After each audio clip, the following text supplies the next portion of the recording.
At the end of the day, it's not about what you have or even what you've accomplished. It's about what you've done with those accomplishments. It's about who you've lifted up, who you've made better. It's about what you've given back. Denzel Washington. Welcome to Inspire Vision. Our sole purpose is to elevate the lives of others and to inspire you to do the same. Hey folks, Dr. Doug and Friends Radio. Thanks for joining us today. Today, I'm really excited to have a gentleman by the name of Marvin Williams on the show with us. He is just a fantastic guy and has written a book and has done some amazing things in the area of basketball and training some NBA players. Marvin, how are you doing? Hey man, I'm doing good. How are you? Hey, I'm doing great. Thanks. Really appreciate you being on the show. I thank you guys for taking the time to have me on here.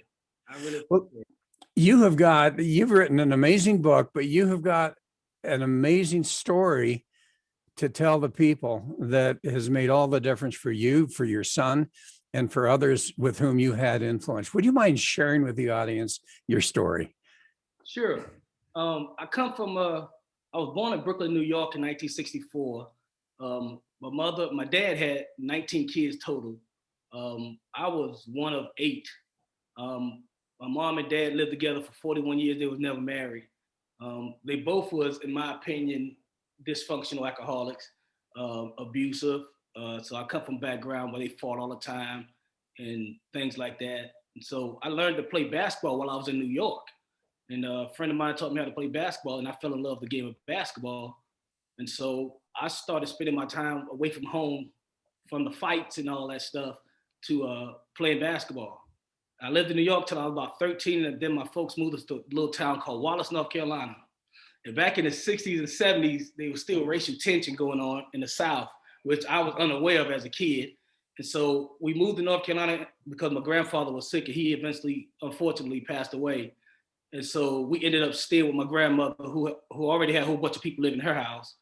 And so there was a lot of chaos going on in the house. And so I used basketball as a means to escape. So what I would do is, when I wasn't cropping tobacco, we also, back during that time, they had tobacco fields where the white guys owned the tobacco fields, and my grandparents would put us all out there, and we would basically slave labor, work from like 6 in the morning during the summer to about 7 or 8 o'clock at night cropping tobacco. And during the weekends, I would get away and go to the local parks down in my city and play basketball. And that's why I ended up meeting Larry Jordan and playing with him. He would come in. His grandparents lived in my hometown, so he would come in on the weekends and play. And at that time, his brother Michael Jordan was playing baseball. And so I knew Larry for a few years, and then Mike started playing, and then he started coming to the parks and playing, and he was really good. He, as y'all know the story, he got cut when he was in the 10th grade year, but his junior year, he went to a 5-star camp and got really good, man. And I ended up being friends with those guys. And I used basketball to take me to a lot of good places.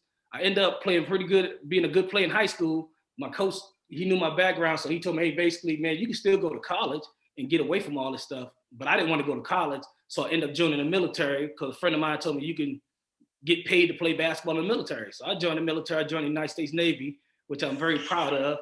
And so I played, I signed up for 6 years. I ended up playing for the ship's team. My aircraft carrier that I drive, my job was to drive the aircraft carrier. So I ended up forming the ship's team. And what we would do is every time we pulled into a port, we would play the best teams, whether it be an Australian national team or any team they got in the city, professional team that they thought was really good. So I did that for about 3 years for my ship. And then I think one time, probably on my 4th year of the contract, we played in a tournament in San Diego. And I was stationed in San Diego at that time. Played in the tournament there, and a couple of colleges saw me play. It was Ole Miss, Arizona State, San Diego State, and Michigan State. And so a couple of them offered me a scholarship, but I was, still tied to the military, so I couldn't get out. So somehow or another, I talked to my captain of the ship, and he used to be an athletic director for the Naval Academy. And so he figured out how they can get me out of my contract early and I could go to college. So Arizona State wanted me to come. I told them I'll come out there, but I had my son Marvin at the time and my wife, his mom. And so I ended up basically getting out of the military. And then at the last minute, Marvin's mom said she didn't want to move to Arizona. So I moved back to the hometown where those guys are from, Seattle, Washington, the little town's called Bremerton. It's a Navy-based city, a little city where all the military got, people come in to get the ship fitted and all that stuff. Mhm. So I ended up playing 2 years of community college, then did very well. Then I ended up getting a Division I scholarship to a Christian college called Warner Pacific University. I played real well there. And in the meantime, I was still following my dream. My dream was to be an NBA basketball player myself. So basketball, I followed basketball wherever it took me. So I ended up playing at the 4-year college, then getting some NBA tryouts and some CBA tryouts. The CBA is now called the G League. It used to be the Okay. CBA. Yeah, they call it this is G League now. So I ended up getting some trials. Then I think my last trial I went to came to Houston. John Lucas had invited me to come to one of his. He had a program for which basically was sponsored by the NBA. And John would take these guys who had drug problems, because John had drug problems while he played in the NBA. And so what he would do is use basketball as an avenue to help those guys get their lives back together. And so the NBA would send him guys to play during the summer on his team. And so I got picked up by John. And then like 2 or 3 days before it was time for me to go down to Florida to meet up with the team, he told me I had to get cut because I didn't have no drug problems or anything like that. But the guy that they were bringing in did, and he played in the NBA. So I got cut. I was frustrated. I was 26 then. I got frustrated. I was tired of trying out. And so I started basically went into a little depression, started drinking and not wanting to do much of anything. And then my girlfriend, girlfriend at the time finally taught me and said, "Won't you coach?" So I started coaching with her, girls basketball. Now I did that for 25 years. Wow. Yeah, I did that for 25 years and I got really good at it. And some of the parents who they were more upscale parents, they had asked me to start coaching the kids one-on-one, and they would pay me by the hour. And so I started doing that as a side job. And so I did that for probably 10 or 15 years. And then I started coaching my son, Marvin, the same way. And he ended up being one of the top high school players in the nation.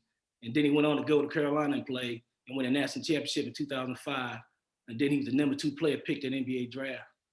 And so I helped manage his career for 15 years. We both just recently basically retired. And so then I started an AAU program where I took kids from my hometown who've never been out of the country or out of the state. And I took my personal money and I would fly those guys all over to California, Seattle, Las Vegas, and play in these big major tournaments so they can get some exposure. And I did that for about 6 years. And then I wrote my book. I finally sat down and wrote my book. Okay. So the book, what is the book about?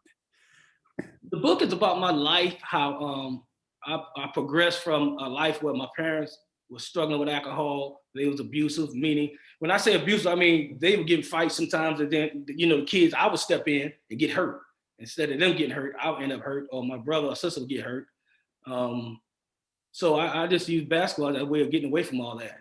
And so I came from that background, and I thought about it. I said, well, look at me. I came from where I was at to where I'm at now. So I started writing a memoir. I just started sitting down, every night for an hour, jotting down things I remember as a kid, my life as a child.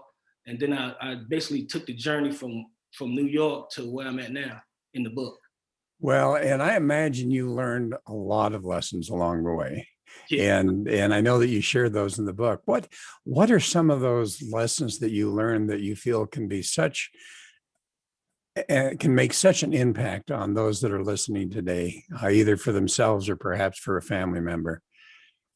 I think one of the biggest things I learned looking back is that no matter what environment you come from, you can be successful if you're really determined.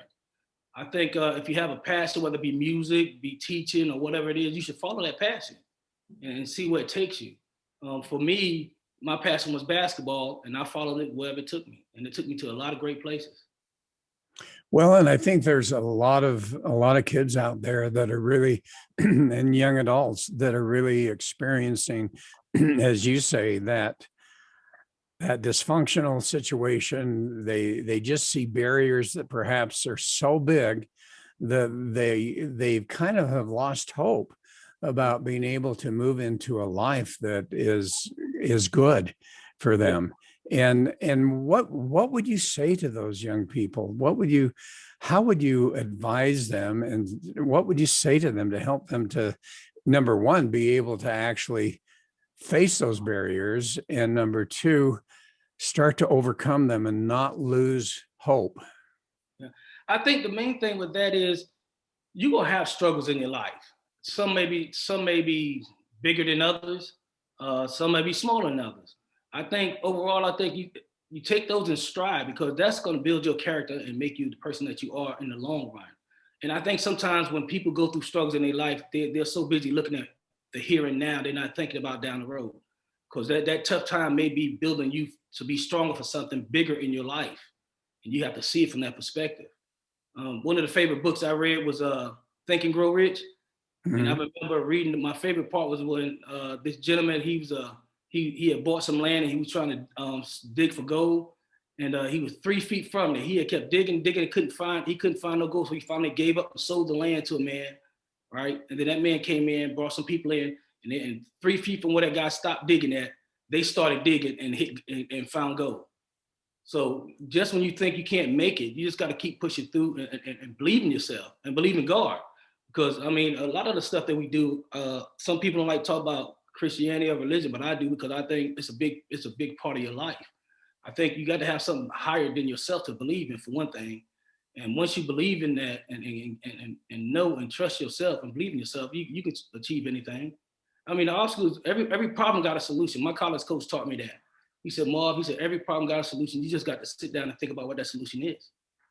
Well, and it's interesting you bring up the higher power. I think sometimes that can make the difference for someone to understand that they're not alone. Right. And if they can tap into that and realize that internally who they are really is a light that can shine forth, that makes all the difference in the world. You develop 5 steps to success. And before we get to that, though, because I do want to talk about that, what was it like training your son? And what are some of the things that he went through as far as you, as his coach, as his father, observing times that maybe he was ready to quit? What did you find his journey was like, and how did he overcome challenges that actually got him to the point where he was so successful in the NBA? Well, the one thing that me and him both agreed upon, I told him, I said, if I'm gonna start coaching you, don't waste my time. If you want to be committed to doing this, then I'll help you and do it. I'll give you all the tools I got to make sure that you're successful, but you got to put the work in. And so there'll be, like me and him laugh about it now, there'll be incidents where I would work him out and then I tell him, I'm coming to get you the next day, and he would disappear. And then his mama, she was like, well, I don't know where he's at. And so I would go to all his friends' houses until I finally figured out which house he was in. And I would park my car out there. I sat out there at one of his friends' house for about 2 hours, because I tell you, you got to come out sooner or later. And then when he realized, he said, okay, my dad's serious. So he came out, we went to the gym, did what I was supposed to do. And I never had no trouble out of him since. He's always been committed. He loves working hard, because I've always taught him, if you're going to achieve anything in life, you got to put some work in. It's not going to come easy. And if anything comes easy, it ain't going to last long. Right. So, and then when he got to leave, we struggled a little bit. We struggled a lot in Atlanta. I think with the coaching staff, how they approach things. He had, later in his career, probably 5th or 6th year with Atlanta, he started not wanting to be there and was tired, the coach was getting on the nerve, basically. But I was explaining to him that throughout that whole process, you got to go through endure these times, because God is probably building you for something better down the road in your career. And it just fortunately happened that it did, because he went to Utah, started picking up momentum there for 2 years. And then he ended up with my friend Michael Jordan over here in Charlotte, where he had a fantastic 4 years. And I think that built a lot of character in him and made him stronger as a person to go through those adversities. But he's retired now. Yeah. I had no trouble out of him as far as, being disciplined and doing the things he's supposed to do. Okay. So as you develop these 5 steps to success, can you share with us what those are? I know the first one was keep your word. Yeah, I think it's very important. That goes back to the story we just talked about. Marvin told me he wanted to work out. If you say you're going to do it, do what you say you're going to do. Because that's establishing your credibility as a person. It doesn't matter whether it's basketball or work or friendship. You tell your friend you can be there for them when they're in need, and you give them your word, that's all you got. Your word don't cost you nothing. You just got to live up to it. Okay, so that was the first one. Then you talked about character. Character is everything. Let's talk about that a little bit. Yeah, that's huge for me, because that was one of the things me, his mom, and his grandma always taught Marvin. Hey man, if you're gonna do something, be a leader. Don't never be a follower. Because when people judge you, they're gonna judge you by your choice to do the right thing or the wrong thing. And I constantly tell Marv, if you're gonna do something, do the right thing. And if you know in the back of your mind, your parents or somebody is not gonna approve of it, you shouldn't be doing it. You know, that's how I feel about the character issue. Well, and that kind of combines with being a leader Mhm. rather than a follower. So how do you help those young people, or how do you, how do you help the young people who are struggling with maybe doing things that probably their parents would prefer they're not doing, but they're definitely doing things that are not in their best interest, probably are not showing the type of character that you're talking about that has led you and your son to the success that you've had? How do you help some of these young people to kind of stop for a minute and go, okay, I'm not where I want to be, and I'm certainly not heading into the direction I want to be. And yeah, probably it has something to do with my character and my values. I think the young kids today they're lost because, in my generation we had elders that would stay on you. Older statesmen would stay on you about doing right. Your grandma, your neighbors, anybody, they stayed on you to do right. I think kids today, it's really, really important that they find mentors. Their parents got to find them somebody that's going to shine the light on them and then put them in a positive direction. You got to have people around you that's wanting things. If you want to be a doctor, you got to be around doctors. You want to be a musician, you got to start being around musicians. You know what I mean? You can't say, I want to be a musician, but I'm over here hanging out with gangbangers, because at the end of the day, that don't add up. And so I think it's very important that your parents try to surround you with the right kind of adult leadership. That's really, really where it comes from. And I think it takes a community. There's an old saying, it takes a community to raise a village. And I believe that strongly, because that's what I had when I was growing up. Well, how do you get that community though? I mean, if I'm a 16-year-old that wants to become a doctor and my parents aren't necessarily really focused on helping me there, how do you encourage a young man or young woman in that situation to be able to have the strength and the courage to be able to go beyond those boundaries that they have become so accustomed to in order to reach out and get that type of help? That's a good question. I have two answers for that. The first one is, the program that has fallen off the radar, and I think it was a huge help for our young kids, was the Big Brother and Big Sister program. Mm-hmm. I really, when that program was at its peak, I thought it did a lot of great things for young kids. Being at the Y, it used to be the Boys and Girls Club was a place to be at, and it still is.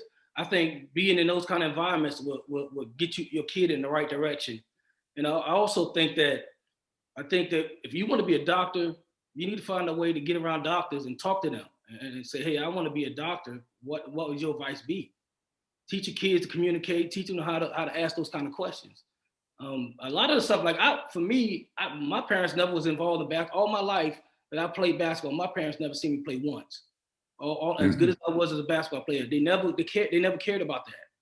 So I basically didn't have no support system at home except for my high school coach. And so I had to use what tools I had available to me, which is my high school coach. And so I would spend my time with him and his son, and those guys would always constantly give me positive feedback and energy. Well, and I think you hit a good point. In fact, I interviewed someone a little bit earlier about this very topic, and the fact that as we move into our lives, and if we're fortunate enough to find some success in our lives, usually we can pinpoint that back to someone who cared, someone who took an interest in us. And as you say, the Big Brother program, some of those types of things, they're out there. We're out there willing to help if they're willing to reach out and seek that. So how do you help these young men and young women to prepare themselves for success, to prepare themselves to the point where they are able to have the courage to reach out? Because if they're willing to do that, I believe they will find someone who's willing to step up and say, I'll be there for you. Yeah. I would like to see more of the schools bringing in people like that.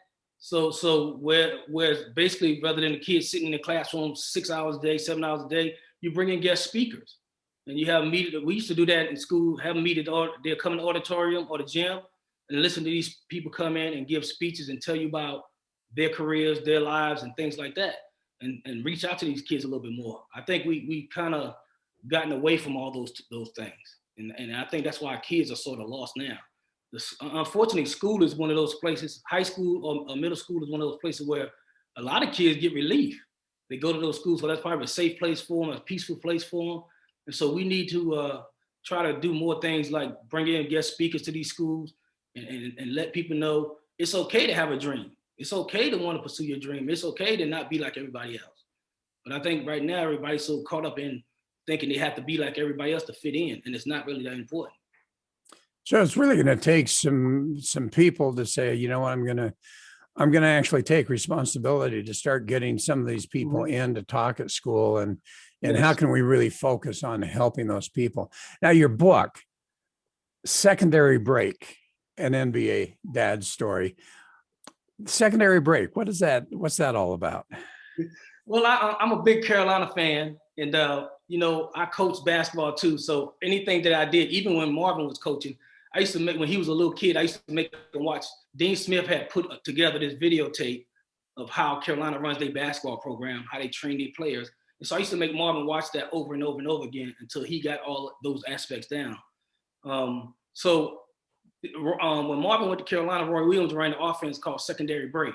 So basically means you get the ball, you try to fast break, get a quick bucket. If you can't get it, then you go into your secondary break, which is your basic offense to try to score. And so I used that with my kids when I was coaching AAU. I ran the offense called secondary break, which I got again from Coach Roy Williams in Carolina. Well, and from a life lesson, that metaphor, I think, is really fantastic when you think about that, you move forward as fast as you can in a certain direction. And hey, if it isn't working, you pull back and you go into that secondary break, and then you really look at what was the original plan and move forward with that. Oh, that's fantastic. Yep. So what else is in your book that you feel like really has value that you can share with the audience? Well, I think in today's society, with issues going on with police officers and stuff, I talk about an issue I had. I had got stopped one night. I was with my son's mom, her fiance at the time. We had went to a nightclub, and we was inside the nightclub. I wasn't drinking. They was, her and her fiance was drinking. I was visiting with my friend who was the bouncer at the door. So I spent my whole time standing there talking to him the whole night. And so when I got ready to leave, Marvin's mom got in their car and they left. But there was a whole bunch of police officers sitting outside in front of the club. They had just had a car chase with a 17-year-old kid, and so I guess they were real amped up.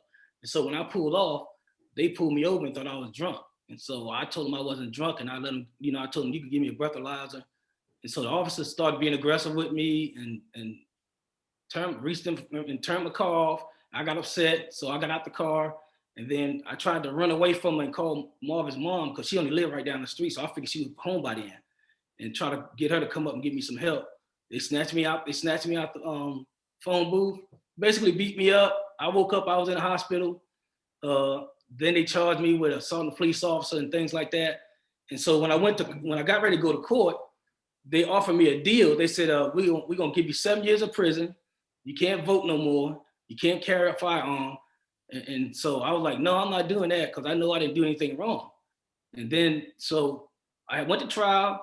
They acquitted me, and I ended up suing the police department. They paid me, but they never admit wrongdoing at all. And I was never charged. They did blood tests on me. I had no alcohol on me whatsoever, like I told them. So I think that part of the book will resonate with a lot of people today. Well, and that brings up some real strong emotions, doesn't it? Because that's still going on today. Yeah. And it's a twofold issue for me, because as a military person, I sit and think, man, I was in 2 wars, and I didn't sacrifice my life for us to come back to see that. You know what I mean? Because the same person that same police officer that's killing a Black person, I was willing to take a bullet for his kids and him and his whole family. You know what I mean? So I have issues with that sometimes when I see those things going on. Well, and I think that a lot of us have not had sufficient experiences to understand truly what you're talking about and what you're going through and what you did go through and what many are still going through. How do we change this culture? What are your thoughts about how we can literally change the culture to where there's really a respect among all people, and this concept that we see so often of discrimination going on? I'm a strong believer in Martin Luther King's values. I believe you should judge a person by their character, not their color. I've always felt that way because what's so sad, what becomes so sad is me and you having a conversation, you white and I'm black right now, because of the fact that I'm a different color than you, you refuse to get to know me. But it could be a friendship that could go on forever and be a great friendship. But you refuse to, get to know me and I get to know you, and we live as decent human beings every day. And I just think love is important. You got to love everybody, just do the best. And the ones that you can't get along with or deal with, you just stay away from. But we can't have a society where a human being is judged on his financial status, his color, or his background. I think we need to act as human beings. Love people like God did. I mean, you talk about being godly.